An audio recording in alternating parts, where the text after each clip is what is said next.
house just smelled delicious. So I was starving all night last night. So not only did I not help in the meal planning or preparation, but I also complained the whole time. Well, I got to say, I mean, it's been a long time since I moved out of Mom's house, but ever since I moved out, we have strived to just be the two of us for Thanksgiving. Us and the dogs sit around, PJs, turkey, that's the whole day. And the funny part is, for the first couple of years, we got away with it until my sister-in-law called, and she was just going to leave a message on the answering machine, and, well, we answered the phone. Sorry, but we're home.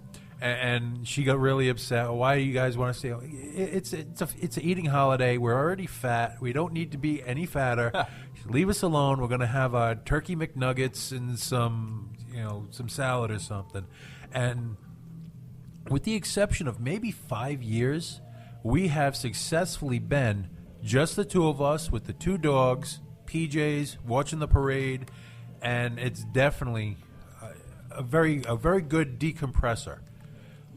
Well, we're going to go back to the music for a little while as we roll on with our Thanksgiving Eve broadcast. Chuckles the Clown and crew will be here in just a little bit. Seth from Seth's Rock Report is going to swing by. We're going to have some of the best local music around the Wonder Years up for you here as well. This could not be a better segue because after I complained, what I heard was There, There. That's the name of this tune. There, There by the Wonder Years right here on Rhode Island Free Radio.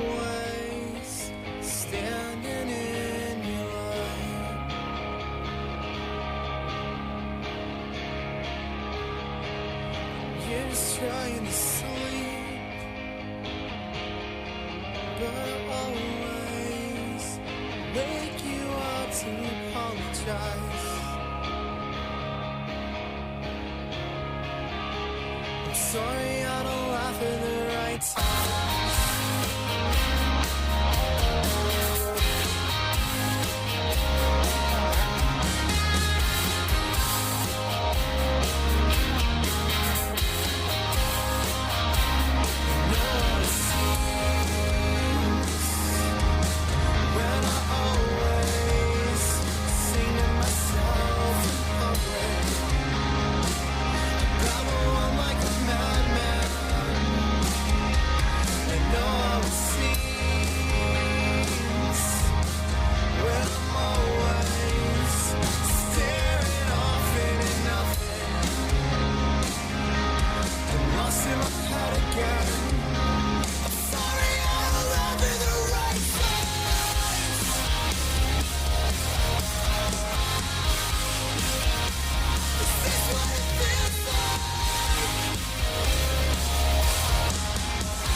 With my hysterics on repeat now, the only way you hear my voice is through the speakers of your broken stereo.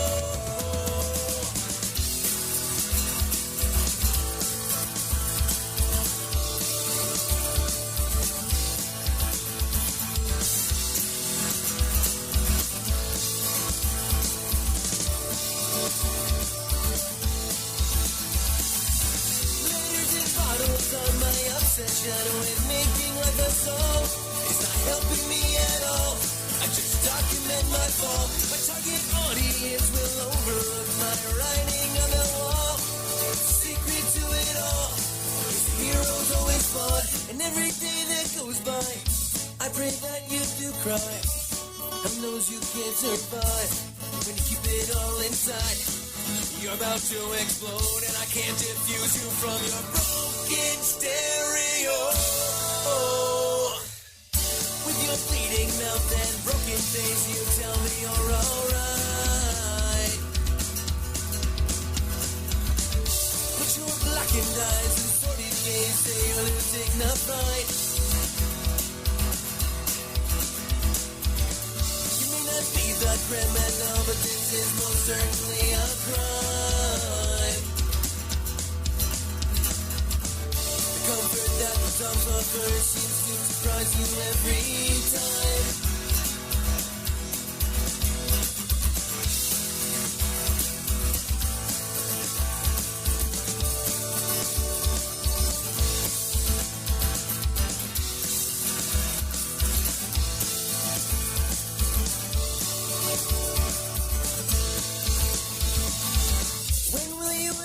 That you're running from some.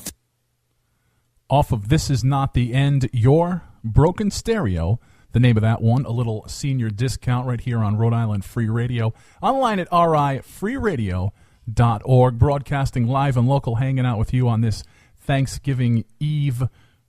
Before that, the Wonder Years, a big shout out to Mike Malone from one of my broadcasting affiliates, WURN, online at WURN.net. He's listening this evening from Spencer, Massachusetts. Now, that senior discount play wasn't exactly unintentional, because we've talked about it on my show. We've talked about it on Rhode Island Free Radio.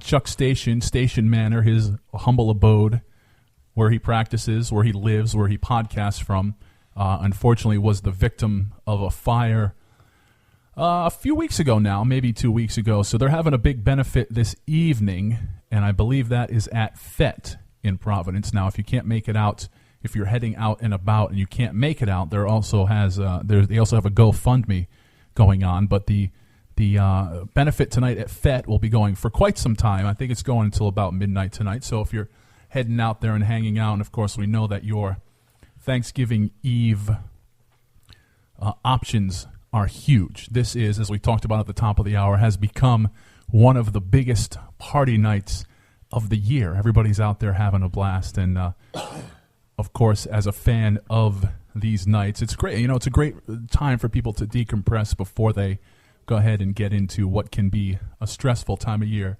for some people. For others, we just kind of kick back, and I'm speaking of myself personally, we just kind of kick back and ride it out from now until New Year's. But and basically watch all the stressed out people with amusement. Exactly. You've done this to yourself, people. Well, I got to say a couple of things. First off, the city of Providence has acknowledged at how big of a night this is, and tonight is a 2 o'clock night. Oh, that's right. In the city of Providence, because they know nobody's going to work tomorrow. So they let the bars stay open the extra hour. Also, touching a little bit upon what you said about the Chinese restaurants, but I'm going to talk about something else. It's the liquor stores. I went into a liquor store. I almost got run over by an 80-year-old woman with a carriage full of boxed wine. Which, oddly enough, is what motivated me to buy a box of wine. The one that fell out of her carriage. It's actually quite tasty. If you're not a vinophile, or if you're not a typical partaker of the boxed wine, it actually is pretty good. Number one, number two, for I think it's under $16, or just about $16. You can get about 7 bottles worth of wine. So if you're cheap like I am, it's the ideal thing to go for. Now, my view on wine is much like my view on cigars, where if I can get the good stuff, I'll take the good stuff. But if I can get the crummy stuff, and it's available, as you can see by the fine bottle of sherry I have this evening. The crummy stuff will do me just fine. Well, that's true with just about anything. I mean, just because you can get it doesn't mean you're going to be drinking the good Right. stuff all the time. Yeah. Because how else are you going to know how good the good stuff is unless you try the really crappy stuff? I have a bottle of cognac in my liquor cabinet. It's all the way in the back. It has about 1.5 inches of dust on it. My father gave it to me. It was a birthday gift to him when he was young. I saw it in the store, and they were 4 digits before that little decimal point. So I know I'm not going to be drinking all that much of it at any one given time. However, the cheap bottle that's in the front, yeah, I put a hurting on that. It's been replaced several times. Just because you don't want to replace the expensive stuff. Right. Well, just make sure there's not a night when you drink everything in the cheap bottle. You want some more. Well, and you just forget the price tag on that dusty bottle in the back, and then you wake up the next day and... it has happened. It has happened. I'm not going to lie to you and say that it hasn't. Don't get me wrong. I mean, laying out this scenario, I know it's not just hypothetical. I mean, it's happened to pretty much everybody here. There's no hypotheses here. No. What I'm telling you is God's honest truth. I have a fire pit in my backyard. You bring out the crappy stuff. Everyone starts getting liquored up, and, hey, you want to try something good. Those are dangerous words. Yep. Especially at my house, because you don't even know. I mean, my liquor cabinet is actually a closet, a linen closet. All the shelves, all the towels are taken off, and it's just liquor.